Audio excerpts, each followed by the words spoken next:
What's going on, everyone? My name is Waitwood. That's winning at stressful times every time. And at this time, guys, we here. We are here, man. This is what we've been waiting for. This is the game we need to go out and win this weekend so we can boost up in the rankings, yo. I know a lot of Florida State fans right now are tired of seeing it every weekend and week out.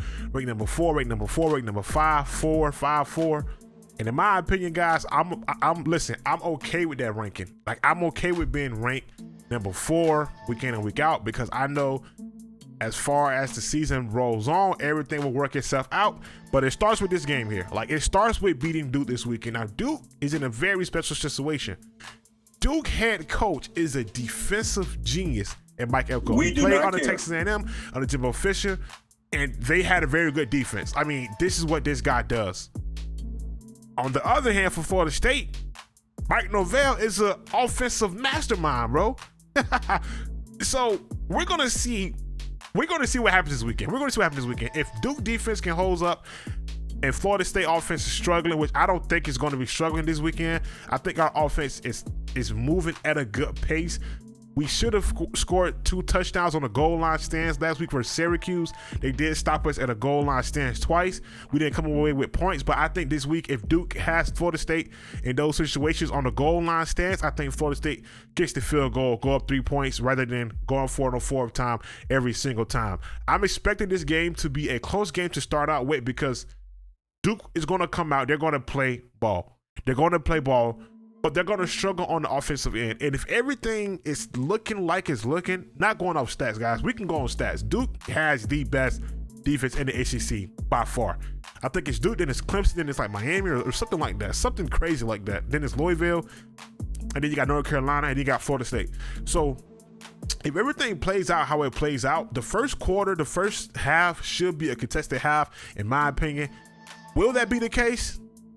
I'm not sure. I think if Ryler Leonard is injured, this game is going to be Florida State's. No doubt in my mind. We're going to win this game convincingly. Probably pull away in that second quarter.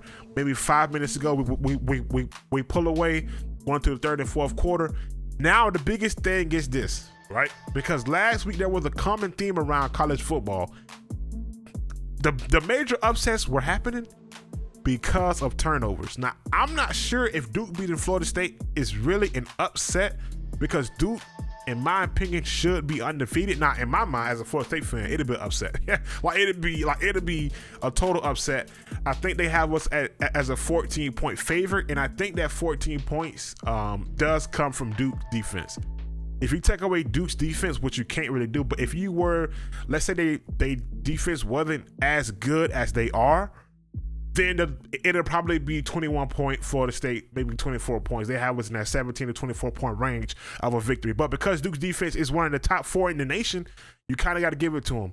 So like I said, man, turnovers will be a big issue if we commit turnovers. We have to hold the ball strong, which we have been doing these last 2 or 3 games. We haven't had a turnover in the last 2 or 3 games. That's did it from Clemson, Virginia Tech, and Syracuse. We haven't had a turnover. We had 1 turnover versus Boston College, and that's that. So I think we have as a team about 2 or 3 turnovers that was lost this entire season.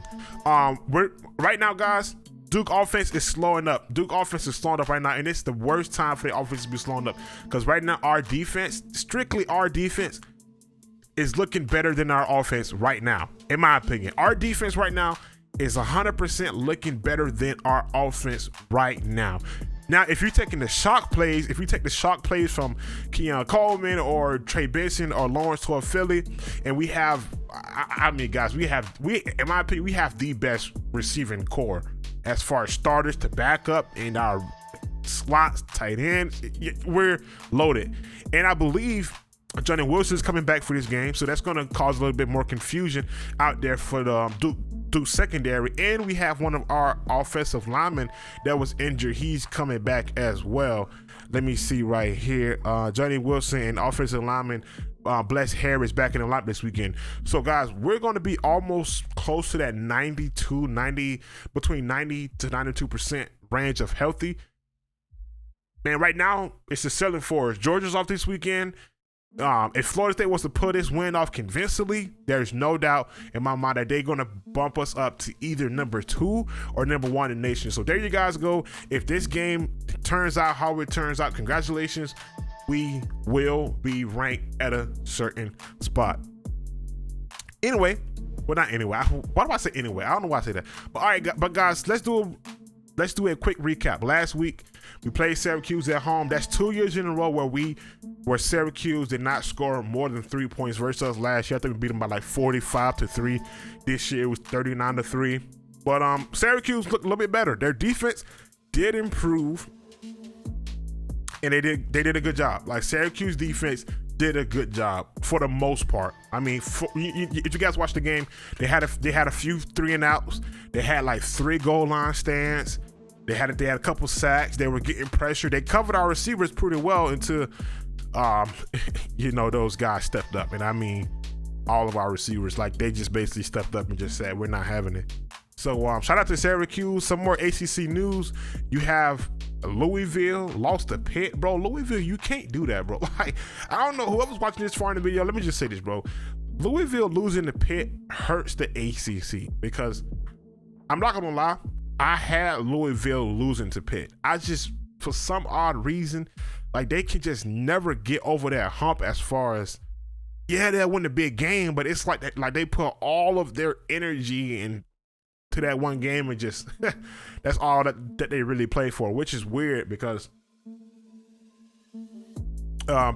Louisville, in my opinion, their offense always struggled. Like, Louisville's offense, their quarterback, he was so sus the entire season. I'm surprised he played a good game versus Notre Dame. Let me tell you, I'm surprised he played a good game versus Notre Dame. I thought Notre Dame was going to win the game because strictly of the quarterback play for Louisville. The offense for Louisville, I thought Notre Dame was going to win, but he was dialed in, bro. It was a home game, and coaches put him in a position to succeed, and I don't know why they didn't do the same thing this past weekend versus Pitt. I don't know if they were trying to make this guy a potential Heisman. I don't know what they were trying to do, but whatever they were trying to do, it did not work out for them. But yeah, guys, make sure you guys leave a like on the video and subscribe for more. I'm out. Peace.